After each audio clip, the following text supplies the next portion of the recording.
boa tarde, seja muito bem-vindo. Nós estamos ao vivo, agora são 15 horas e 30 minutos pontualmente, pelo horário de Brasília. Eu sou o Kleber Werneck e a partir de agora você confere comigo as principais notícias nesta edição da tarde do Redação HIT.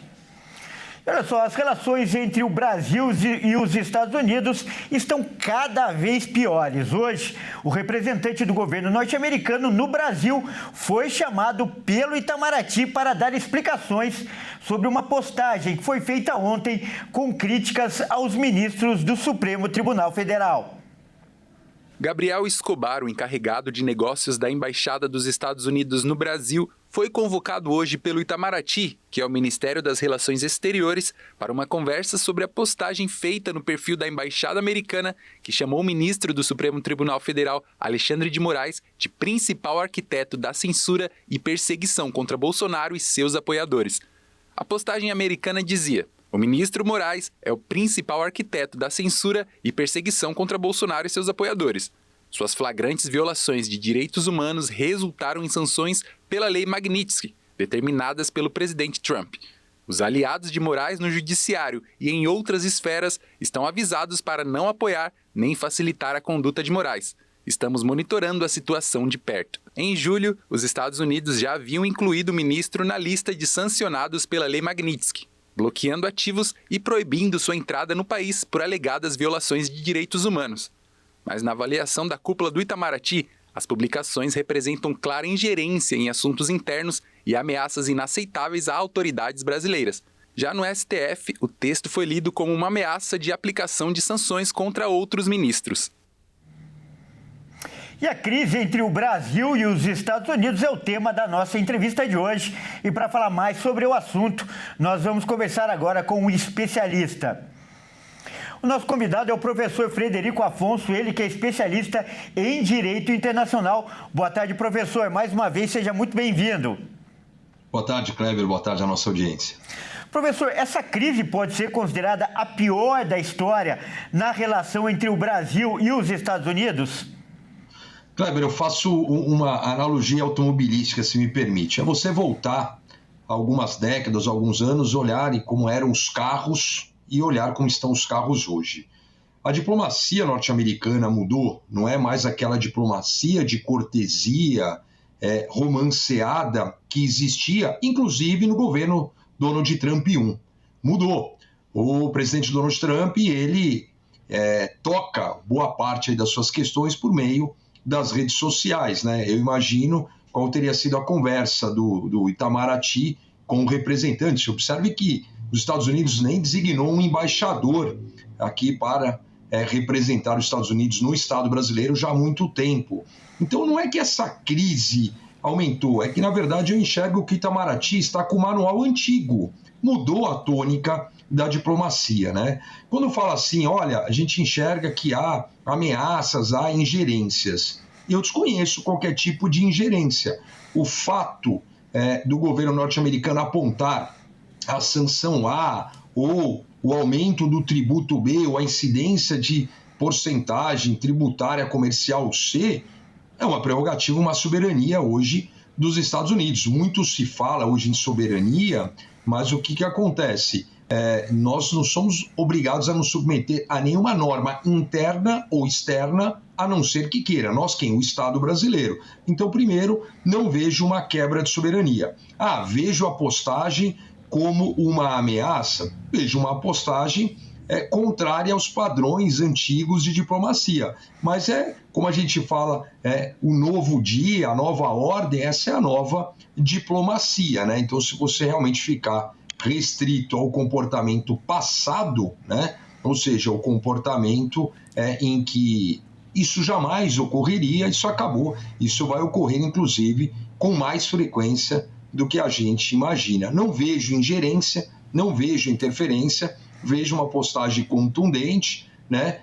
Aí a ameaça ela é subjetiva, né? Quem se sente ameaçado que pode ter uma tônica. Se eu falar assim, Kleber, eu vou te matar por causa disso. A gente se conhece há muito tempo, você fala, é uma figura de linguagem. Então precisa entender o quanto foi a ameaça, né? Não apoia, estamos de olho, mas de fato concreto, as sanções atribuídas perante os ministros ou qualquer outra autoridade estão de acordo com a norma do direito norte-americano, né? Então, a gente tem que separar um pouquinho as questões e sermos um pouco mais ponderados. Há uma nova diplomacia, há um novo linguajar. Educado ou não, diplomático ou não, essa é a nova regra.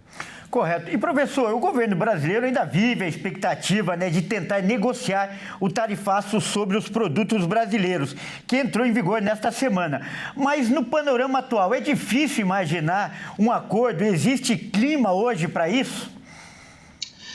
Kleber, o presidente Donald Trump ele tem essa questão de ver os chefes de Estado, né, pedindo, né, como se fossem subservientes. Isso é uma tônica dos Estados Unidos pós-Segunda Guerra Mundial, não é de agora, né? Com mais cortesia ou com menos cortesia, né? A grande verdade é que, assim, há muitas pontas soltas, né, no diálogo. Então, quem conversa com quem? Qual é a abertura? Será que quem está conversando já atribui-se muito uma conversa no vice-presidente, que acumula o cargo aí de ministro, com um representante norte-americano? Mas qual é, de fato, a influência deste que está recebendo a conversa da autoridade brasileira perante o governo norte-americano? De cara, às vezes a gente está conversando muito com autoridades que não têm a menor possibilidade de mudar. Eu acredito que com o tempo, se a temperatura baixar, algo que não está acontecendo, muito pelo contrário, talvez o Estado brasileiro encontre aí alguma brecha para diminuir alguma questão dessa incidência. A grande verdade é que é um embargo comercial, né? Mas do jeito que está, cada qual aqui esticando mais a corda, eu acredito que durante um bom tempo nós não vamos ter como reduzir as taxas impostas ao Estado brasileiro. Olha, você usou a expressão esticar a corda. O que está ruim pode ficar pior. Os Estados Unidos podem anunciar novas sanções e o Brasil é o lado mais fraco dessa história? Kleber, nós somos o lado muito mais fraco, mas muito mais fraco dessa história em todos os sentidos, né?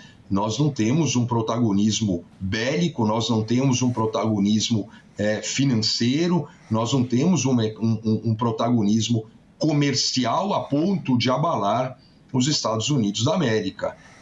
Acredito que realmente a temperatura possa subir. Quando a gente vê o presidente da República, o presidente brasileiro, buscar a ajuda do grupo que o presidente norte-americano já deixou claro que é um grupo hostil para a política dele, que é o BRICS, que começa originariamente, né, com Brasil, Rússia, Índia, com a questão da África do Sul, e aí teve essa expansão muito grande com países que não se coadunam com a política comercial e ideológica dos Estados Unidos. A temperatura vai aumentando. Claro que a gente pode sofrer, assim, uma série de aumentos de tarifas, de taxa, então a exportação vai sobrar produtos, pode chegar a um colapso na economia interna. Eu nem estou mencionando, Kleber, a questão de sanções impostas a autoridades, a ministros,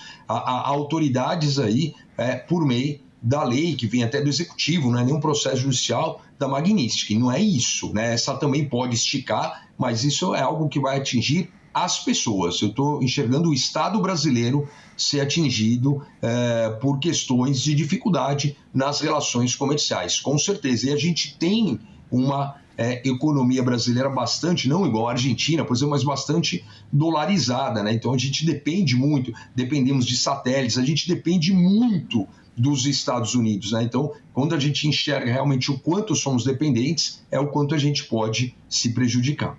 Olha, alerta importante. E, professor Frederico, eu peço então que você continue conosco para acompanhar agora essa outra reportagem sobre outro assunto.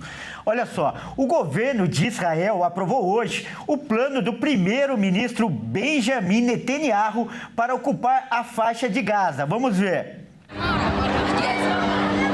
O O exército de Israel vai perseguir o objetivo de assumir o controle da cidade de Gaza. De acordo com o Estado judeu, a medida faz parte de um plano proposto pelo primeiro-ministro Benjamin Netanyahu e aprovado pelo Gabinete de Segurança. Na véspera, Netanyahu havia dito à rede americana Fox News que Israel quer controlar totalmente a faixa de Gaza, mas não governá-la ou mantê-la. O premier explicou que a intenção é passar o bastão para forças árabes que vão administrar a região corretamente, oferecendo uma vida agradável aos habitantes sem ameaçar Israel. Pelo plano aprovado nesta sexta, espera-se que os militares entrem em áreas centrais do enclave. A ação permite o fornecimento de ajuda humanitária à população civil fora das áreas de combate. A população israelense em Jerusalém reagiu à notícia dividida. A vida dos reféns ficará ainda mais ameaçada por esta decisão. Mas, de qualquer forma, como eles já estão em cativeiro há quase 2 anos, temo que não consigam sobreviver. Isso é impossível, impossível. Não podemos ceder à chantagem. A decisão do gabinete não é a coisa certa a se fazer, porque isso pode colocar a vida dos reféns em risco. E, em geral, não é bom para a segurança do país como um todo. Das 251 pessoas sequestradas em 7 de outubro de 2023 pelo Hamas, 49 continuam como reféns em Gaza, das quais 27 foram declaradas mortas pelo exército israelense. Atualmente, as forças de Israel ocupam ou operam em cerca de 75% do devastado território palestino, principalmente a partir de suas posições permanentes ao longo da fronteira. Olha, nós vamos voltar agora a falar com o professor Frederico Afonso para comentar também esse assunto. Professor, o plano anunciado por Israel tem como pilares o fim da atuação do Hamas, a criação de um governo civil que não seria nem do Hamas e nem da autoridade palestina e também a ajuda humanitária aos moradores locais, que é muito cobrada aí pela comunidade internacional. Na sua avaliação, com a sua base em direito internacional, você vê legitimidade nesse plano? É a melhor alternativa, inclusive para a população local? Kleber, muito complexo. Observe justamente essa questão dos reféns, pelo primeiro morador ali falou, olha, a gente já não tem nem esperança desses reféns estejam vivos, 2 anos de cativeiro. A gente tem que primeiro enxergar o seguinte: a primeira questão é a faixa de Gaza, aproximadamente 2 milhões de pessoas ali vivendo ou sobrevivendo. Outra coisa é a cidade de Gaza, que é um recorte dentro da faixa de Gaza, né? Então, primeiro tem uma ideia da ocupação da cidade de Gaza pelo comandante do exército israelense. A vontade do primeiro-ministro, aqui como a gente acaba conhecendo como o Bibi, o Benjamin Netanyahu, ele quer ocupar toda a faixa de Gaza, decide lá, então, na prática, acaba o Estado palestino, né, que é uma ideia, ele quer rever os acordos de Oslo, ele quer rever justamente essa questão. Ele tem uma grande oportunidade para isso. Sob o ponto de vista do direito internacional, complicado, Kleber, um tanto quanto fragilizado. A ONU já tem uma posição consolidada desde aí de 48, mas a ONU também ela vem sendo enfraquecida ao longo do tempo, né? A cada desastre, a cada guerra, a cada questão, e a ONU não tem mais uma força, já não tem mais força há muito tempo, né? A ONU ela caminha a passos largos para sua completa renovação ou extinção, como teve o que eu chamo da ONU da época, que era a Liga das Nações pós Primeira Guerra Mundial, né? A ONU ela surge pós Segunda Guerra Mundial em 1945 pelo fracasso da Liga das Nações. E aqui a gente caminha para uma terceira ONU daqui a pouco, porque não consegue deliberar. É complicado, porque quando você tem o que a gente pode chamar de deslocamento forçado, né, de população, se é forçado, então obviamente você teria ali uma resistência, a gente acaba enxergando uma série de possibilidades de crimes ali contra a humanidade, crimes de guerra, né? Eu não estico para falar na amplitude do conceito, que é uma questão de genocídio, mas, dependendo como for essa ocupação, o Benjamin, o primeiro-ministro de Israel, ele deixa claro que ele não quer ocupar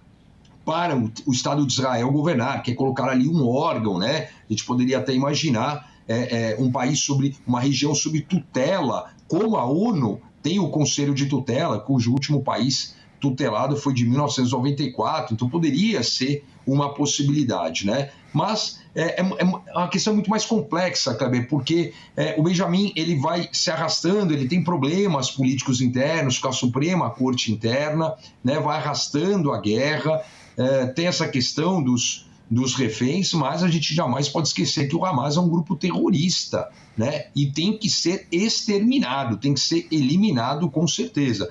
Então é uma pergunta muito difícil, talvez eu não tenha uma resposta tão objetiva assim. Precisa entender, hoje você tem um conflito, segundo a mídia internacional, você tem um conflito aparente entre a ideia do primeiro-ministro, que é o chefe ali das Forças Armadas, né? E a ideia do comandante do Exército, né? O primeiro-ministro insiste, ele quer ocupar toda a faixa de Gaza e a ideia do comandante do Exército era apenas a cidade de Gaza. Então é um recorte ali onde aproximadamente vive 800 mil pessoas. A ajuda humanitária já está sendo criticada. Por outro lado, você vê alguns vídeos que parecem forçados nessa questão do deslocamento forçado. A gente vive já há algum tempo a chamada guerra da narrativa, o recorte, a produção de imagens só daquela questão. Então, é muito complexo, né? Então, a gente tem duas guerras em andamento até hoje, né? Então, você tem lá a Rússia e a Ucrânia e você tem o Hamas, que é um grupo terrorista, não é um Estado, em face de Israel. Olha quanto tempo isso já está se arrastando. Vamos ver qual acordo que o Estado de Israel vai chegar e apresentar ali alguma deliberação, né? Uma situação ali é sempre tenso, complexo e difícil e as soluções nem sempre são tão fáceis assim. Correto, mas foi uma verdadeira aula aí, contextualizando todo esse problema, como você bem definiu, bastante complexo. Quero agradecer mais uma vez o professor Frederico Afonso, que é especialista em Direito Internacional e, como eu disse, deu uma verdadeira aula aí nessa entrevista. Muito obrigado mais uma vez pela participação e pela parceria, professor. Valeu, Kleber. Obrigado. Bom jornal. Boa tarde. Grande abraço. Bom, vamos mudar de assunto agora para fazer o nosso giro pelo país. Vamos ver o que é notícia com os nossos repórteres nesta sexta-feira. Olha só, a gente começa com um flagrante de violência no Rio de Janeiro. Uma mulher, ela foi derrubada no chão por bandidos durante um assalto. Veja na reportagem do Anderson Nascimento. Câmeras de segurança flagraram uma mulher sendo assaltada no bairro do Flamengo, na zona sul do Rio, na manhã da última quinta-feira. O bandido, que estava com um capacete, tentou agarrar a bolsa da vítima, que resistiu e tentou se desvencilhar. Ao perceber a resistência da mulher, o assaltante dá uma rasteira na vítima para que ela caia no chão. Um homem que caminhava pela calçada percebeu a situação, mas continuou andando, passando pelos dois, sem intervir. Com a mulher no chão, o bandido conseguiu puxar a bolsa e fugir. O roubo foi registrado na 9ª Delegacia de Polícia do Catete. De acordo com a Polícia Civil, agentes da Distrital analisam as imagens das câmeras de segurança e realizam outras diligências para identificar a autoria do crime. Quando procurada, a Polícia Militar informou que não foi acionada para o assalto. No entanto, o comando do 2º Batalhão de Botafogo pontuou que recebeu o vídeo e trabalha para localizar o envolvido na ação. Lamentável ver uma pessoa passando por uma situação dessa. E olha só, uma ameaça de atentado fez várias escolas suspenderem as aulas no Rio Grande do Sul. Quem traz as informações agora é o repórter de lá do Rio Grande do Sul que vai trazer as informações aqui pra gente. A cidade de Novo Hamburgo, localizada na região metropolitana de Porto Alegre, está com as aulas suspensas em 91 instituições da rede municipal de ensino. A medida, segundo a prefeitura, foi tomada depois que o município recebeu uma denúncia sobre um possível atentado com transmissão ao vivo em qualquer uma das escolas da cidade. Detalhes de como essa informação chegou até o governo não foram divulgados. Um gabinete de crise foi formado para acompanhar a situação e equipes de segurança estão percorrendo as escolas para reforçar o patrulhamento. Ao todo, cerca de 23 mil estudantes da rede municipal estão sendo impactados pela suspensão. Algumas instituições privadas também decidiram interromper as aulas. A retomada, de acordo com o município, está prevista para terça-feira. Na rede estadual, as aulas seguem normalmente. Segundo a Secretaria Estadual de Educação, a situação está sendo acompanhada junto à Secretaria de Segurança Pública do Rio Grande do Sul. Muito obrigado ao Guilherme Souza, nosso parceiro lá do Rio Grande do Sul. E agora, uma briga, né, de escola virou um caso de polícia aqui em São Paulo, na Zona Leste. Uma adolescente, ela foi gravemente ferida a tesouradas por uma outra colega dela em uma briga que aconteceu dentro da sala de aula. Agora é a vez do Alexandre Cardoso contar essa história. Uma estudante de 17 anos ficou gravemente ferida depois de levar diversos golpes de tesoura em uma briga com uma outra colega de classe em uma escola estadual no Parque São Lucas, na Zona Leste de São Paulo. A briga aconteceu depois que as duas discutiram por conta de uma cadeira. Uma delas começou a dar socos na outra, que pegou uma tesoura e desferiu vários golpes no rosto da colega, deixando ela com vários ferimentos e coberta de sangue. Uma professora ainda tentou separar as alunas, mas sem sucesso. A polícia militar foi chamada no local e encontrou a vítima do banheiro tentando estancar os ferimentos no rosto. Ela foi levada para a UPA da Moca, onde recebeu atendimento médico e depois foi liberada durante a madrugada. Segundo o vice-diretor da escola, as duas adolescentes já tinham um histórico de outras agressões. A agressora, que tem 18 anos, disse que agrediu a colega após ela ter empurrado uma mesa contra ela, segundo o boletim de ocorrência do caso registrado no 42º Distrito Policial. A jovem contou que vinha sofrendo ameaças e que seus pais haviam pedido providências à escola para que resolvessem a situação. Após ser ouvida, a agressora foi liberada. A estudante vítima das tesouradas, como foi internada, não pôde comparecer à delegacia. A Secretaria Estadual de Educação ainda não se manifestou sobre o caso. E agora uma história com um final feliz. Uma menina de 7 anos foi recebida com muita festa na escola onde ela estuda. E ela retornava às aulas após ser curada de uma leucemia. Vamos voltar ao Rio de Janeiro para o Anderson Nascimento contar também essa história. A volta às aulas na Escola Municipal Senador Correia, em Laranjeiras, na zona sul do Rio de Janeiro, foi marcada por um momento de pura emoção. Esther Pereira de Souza, de 6 anos, retornou às aulas depois de mais de um ano afastada devido à leucemia. Desde agosto de 2023, a pequena enfrentava uma dura batalha contra a leucemia. Mas, nesta semana, ela recebeu alta médica e com um cartaz nas mãos onde se lia "Eu venci a leucemia", Esther cruzou os portões da escola como símbolo de esperança e superação. A recepção foi calorosa. Ao chegar, a menina foi envolvida por aplausos, abraços e sorrisos. Professores e amiguinhos celebraram sua vitória com carinho e admiração. Mesmo durante o tratamento, Esther fazia questão de ir às aulas. Segundo a direção da escola, ela recebia apoio constante de professores e colegas. Muito feliz por ter voltado, a pequena agradeceu o carinho dos amiguinhos e celebrou a cura. A unidade escolar se adaptou para recebê-la com segurança.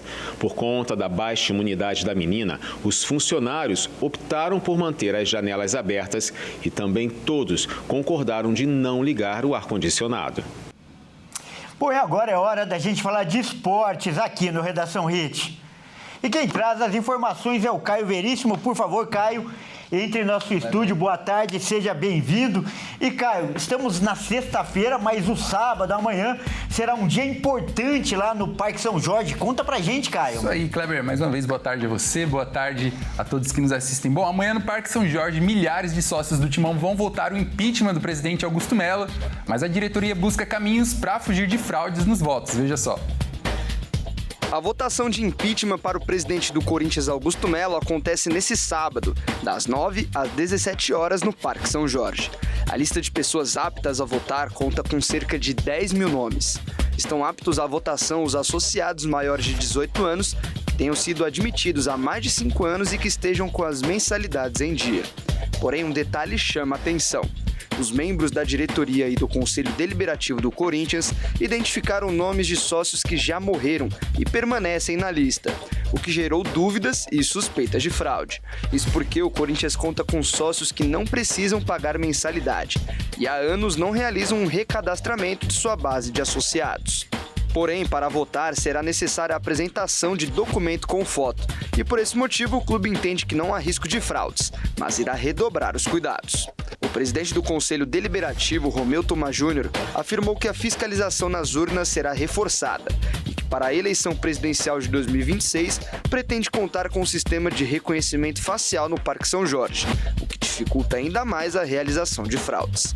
Se os sócios aprovarem o impeachment de Augusto Melo, uma nova eleição será realizada contando apenas com a participação de conselheiros. Caso contrário, Augusto retorna ao comando do clube. Cara, vamos falar de um assunto polêmico agora. Um ranking com as melhores ligas de futebol do mundo foi divulgado e parece que o Campeonato Brasileiro não foi muito bem nessa lista, né? Conta pra gente, Caio. Isso mesmo, Kleber. Bom, essa lista dos melhores campeonatos do mundo, até mesmo a segunda divisão do campeonato inglês, superou o Brasileirão. Vamos ver como ficou. O Serviço de Estatísticas da Opta Sports elaborou um ranking com as melhores ligas nacionais do mundo. E segundo a lista, o Campeonato Brasileiro é uma liga pior que a Championship, que é a segunda divisão da Inglaterra, e que o Campeonato Argentino. De acordo com o site, isso se dá porque o equilíbrio entre os melhores e os piores times é o que justifica as posições de cada competição na lista. Enquanto ligas como a Eredivisie da Holanda, a Primeira Liga Portuguesa e a Série A brasileira, obviamente tem alguns times muito melhores do que os da Championship. Mas a segunda divisão inglesa não tem tanta diferença assim entre os melhores e os piores times, disse a empresa de dados em uma publicação de seu site Opta Analyst. Confira agora o ranking das melhores ligas de futebol do mundo segundo a Opta. Em primeiro lugar, a Premier League da Inglaterra com 92,8 pontos. Em segundo lugar, a La Liga da Espanha com 86,7 pontos. Em terceiro lugar, a Série A da Itália com 86,6 pontos. Em quarto lugar, a Ligue 1 da França com 86 pontos. Em quinto lugar, a Bundesliga da Alemanha com 85,9 pontos. Em sexto lugar, a Championship, segunda divisão da Liga Inglesa, com 81,1 pontos. Em sétimo lugar, a Belgian Jupiler Pro League da Bélgica com 80,9 pontos. Em oitavo lugar, a Primeira Liga de Portugal com 80 pontos. Em nono lugar, o Campeonato Argentino com 79,7 pontos. E fechando o top 10, o Brasileirão, Liga Nacional Brasileira com 79,6 pontos. Com todo respeito, mas quem fez esse ranking tem um mau gosto de futebol, né, Caio? E a gente que gosta do Brasileirão, lembra que esse fim de semana temos jogos, né, Caio? Então conta pra gente aí, fala sobre a rodada. Isso aí, muitos jogos, Kleber. Vamos dar uma olhada na tabela, então. Bom, a 19ª rodada começa no sábado com 5 jogos. Às 18h30, o líder do campeonato, o Flamengo, recebe o Mirassol no Maracanã. No mesmo horário, São Paulo encara o Vitória no Morumbis, na capital paulista. E ainda às 18h30, o RB Bragantino encara o Internacional no estádio municipal Cícero de Souza Marques. Mais tarde, às 20h30, o Fortaleza enfrenta o Botafogo na Arena Castelão, em Fortaleza. E fechando os jogos de sábado, às 21 horas, o Bahia enfrenta o Fluminense na Arena Fonte Nova, em Salvador. Já no domingo, às 16 horas, o Vasco encara o Atlético Mineiro em São Januário, no Rio de Janeiro. E no mesmo horário, o Palmeiras recebe o Ceará no Allianz Parque, em São Paulo. Mais tarde, às 18h30, o Cruzeiro e Santos se enfrentam no estádio do Mineirão, em Belo Horizonte. E encerrando os jogos do fim de semana, o Grêmio enfrenta o Sport na Arena do Grêmio, em Porto Alegre. Bastante jogo e a gente vai ficar de olho em tudo, Kleber. Tá certo, Caio. Muito obrigado pelas informações. Até mais. Grande abraço. Bom, é isso aí, essa edição fica por aqui. Eu agradeço demais a sua companhia. Você que não nos acompanha pela Rede TV, fique agora com a sua programação local. Você que está na Rede TV, fique com o programa Consulta ao Doutor com a Dani Paris. Ótima tarde e até mais.